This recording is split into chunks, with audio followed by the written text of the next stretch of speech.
Kitab Daqaiqul Akbar bab 5 dengan judul Cara Malaikat Maut Mencabut Ruh. Dijelaskan di dalam kitab As-Suluk dari Muqatil Sulaiman, sesungguhnya malaikat maut memiliki 4 ranjang atau 4 tempat tidur di langit ketujuh. Dan dikatakan dalam riwayat lain bahwa ranjang itu berada di langit keempat. Allah yang Maha Luhur menciptakan malaikat maut dari cahaya. Dia memiliki 70.000 kaki dan dia juga memiliki 4.000 sayap. Seluruh tubuhnya dipenuhi dengan mata dan lisan-lisan. Tiada satupun dari makhluk baik manusia, burung, dan setiap yang memiliki ruh kecuali baginya di dalam tubuh malaikat maut terdapat wajah, mata, tangan, dan telinga. Jadi sejumlah semua makhluk yang bernyawa. Lalu malaikat maut mengambil ruh dengan tangan itu, dan dia melihat wajah makhluk yang ada di tubuhnya dengan wajah yang tepat lurus berada di hadapannya. Karena itulah dia bisa mencabut ruh makhluk-makhluk di setiap tempat. Ketika jiwa makhluk di dunia telah mati, maka hilanglah gambarnya atau wajahnya dari tubuh malaikat maut. Dikatakan dalam riwayat lain, sesungguhnya malaikat maut memiliki 4 wajah. Wajah pertama ada di depannya, wajah kedua ada di kepalanya, wajah ketiga ada di punggungnya, dan wajah keempat ada di telapak kakinya. Dia mencabut ruh-ruh para nabi dari wajah di kepalanya.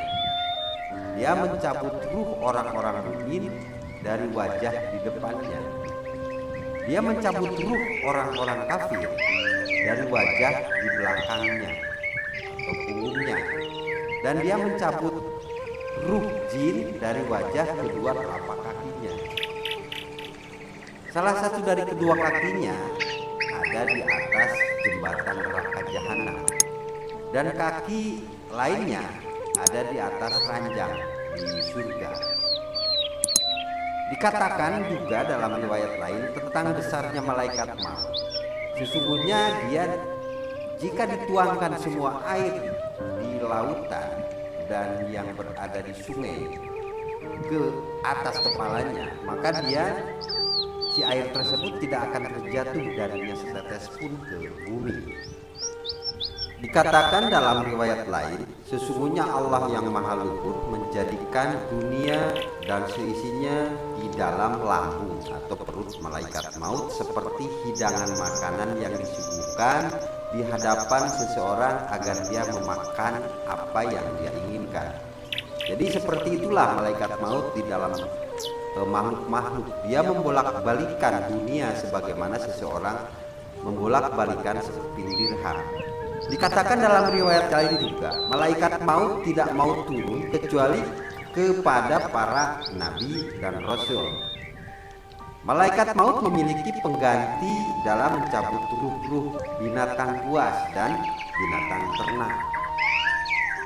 Dikatakan dalam riwayat lain juga, sesungguhnya Allah yang Maha Luhur ketika dia menghancurkan makhluk-makhluknya pada hari kiamat nanti, baik dari golongan manusia maupun golongan lainnya, dia menghancurkan mata-mata yang ada di tubuh malaikat maut dan tersisa 8 golongan makhluk. Dikatakan dalam riwayat lain, mereka yang tersisa adalah malaikat Israfil, malaikat Mikail, malaikat Jibril, malaikat Israil, dan 4 malaikat Hamalatul Arsy atau malaikat yang menyangga arsy.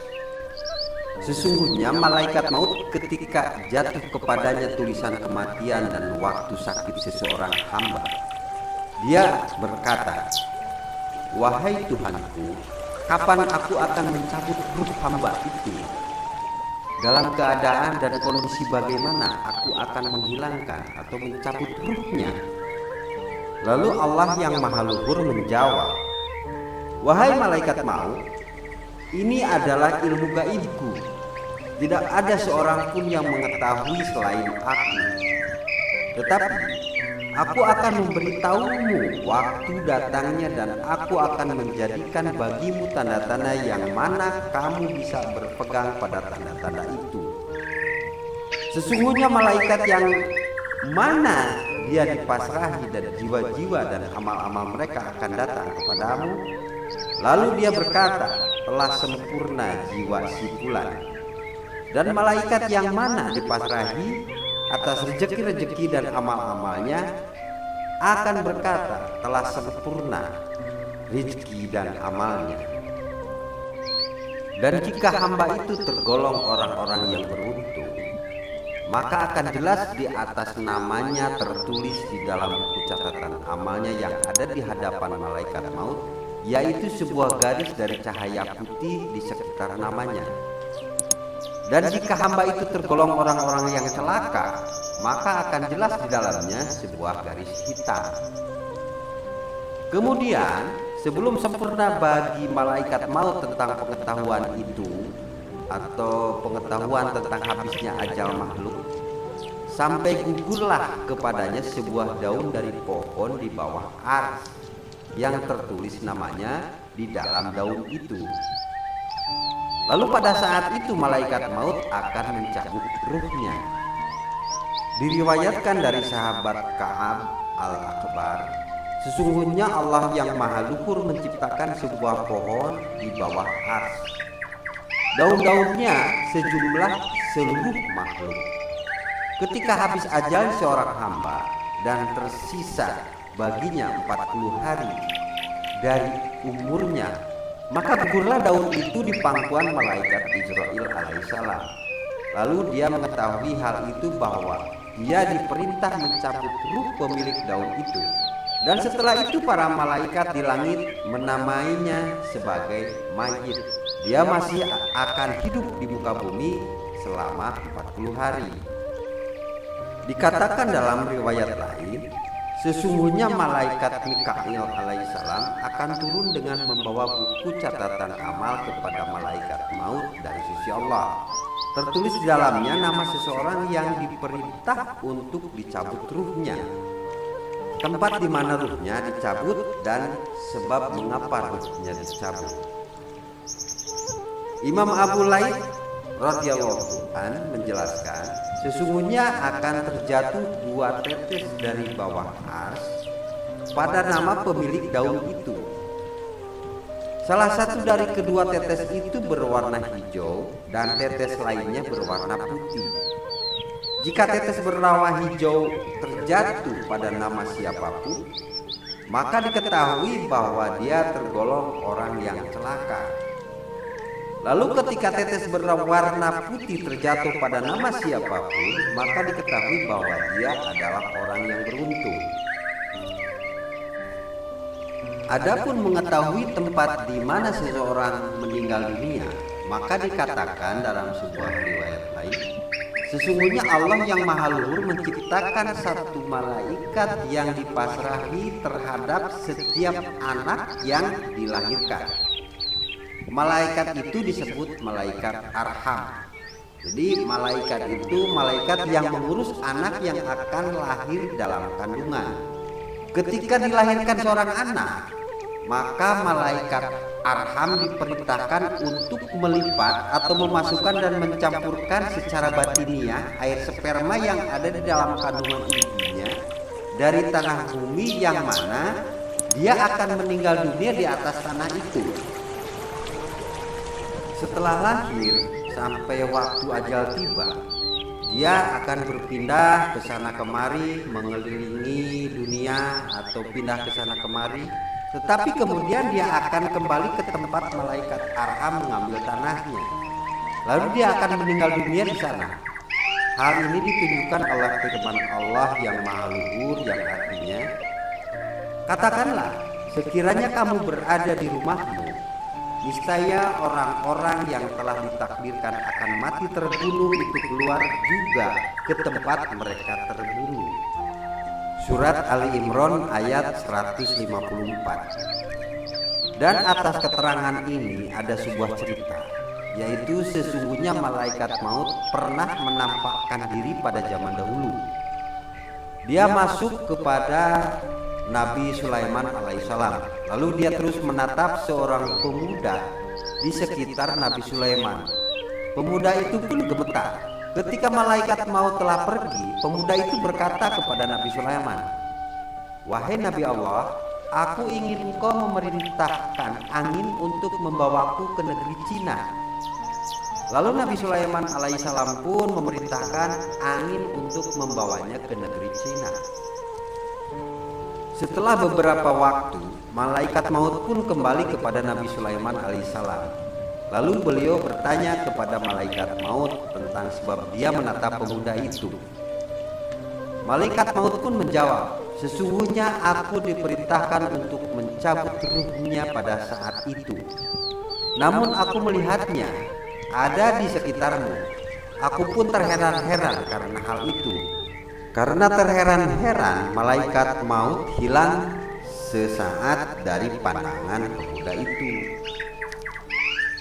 Lalu Nabi Sulaiman menceritakan kepada malaikat maut tentang kisah pemuda itu, tentang alasannya meminta beliau untuk memerintahkan agar angin membawanya ke negeri Cina.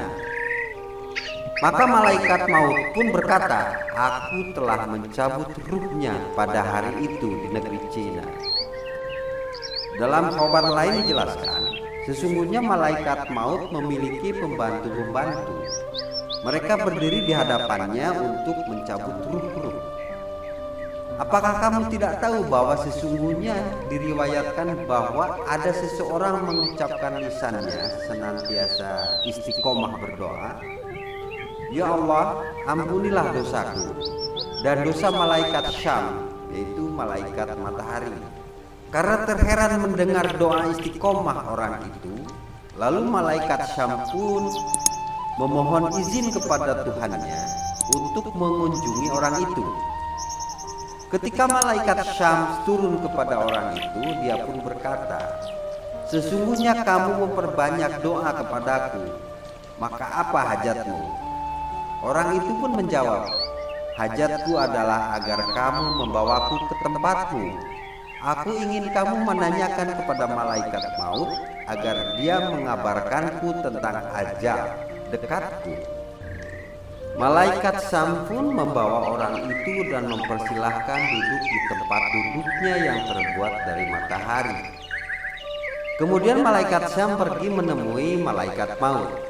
Dia menjelaskan kepada malaikat maut, "Sesungguhnya seseorang dari golongan manusia telah mengucapkan lisannya. Dia berdoa setiap kali sholat, 'Ya Allah, ampunilah dosaku dan dosa malaikat Syam.' Dia telah memintaku agar aku meminta padamu untuk memberitahukannya kapan ajal akan dekat, supaya dia bisa bersiap-siap menghadapinya." Lalu malaikat maut pun melihat kitab amal orang itu, lalu berkata, "Jauh sekali, sesungguhnya temanmu memiliki perbuatan yang agung. Sesungguhnya dia akan meninggal dunia sampai dia duduk di tempat dudukku dari matahari." Malaikat Syam pun berkata, "Dia telah duduk di tempatku dari matahari." Lalu malaikat maut pun berkata, "Dia meninggal dunia di sisi rasul-rasul kita dalam keadaan seperti itu, sedangkan mereka tidak mengetahuinya." Dalam khabar lain, Nabi Muhammad SAW bersabda yang artinya, "Ajal semua binatang tergantung pada zikir Allah yang Maha Luhur. Ketika mereka meninggalkan zikir kepada Allah, maka Allah mencabut ruh mereka, dan malaikat maut tidak ikut campur dalam urusan itu." Dan telah dikatakan dalam riwayat lain, sesungguhnya Allah yang Maha Luhur adalah Tuhan yang mencabut ruh-ruh. Namun proses pencabutan nyawa itu disandarkan kepada malaikat maut seperti halnya terbunuh disandarkan pada orang yang membunuh, dan kematian disandarkan disebabkan pada penyakit-penyakit. Hal itu ditujukan oleh firman Allah yang Maha Luhur yang artinya Allah memegang jiwa ketika matinya dalam surat Az-Zumar ayat 42. Wallahu a'lam bishawab.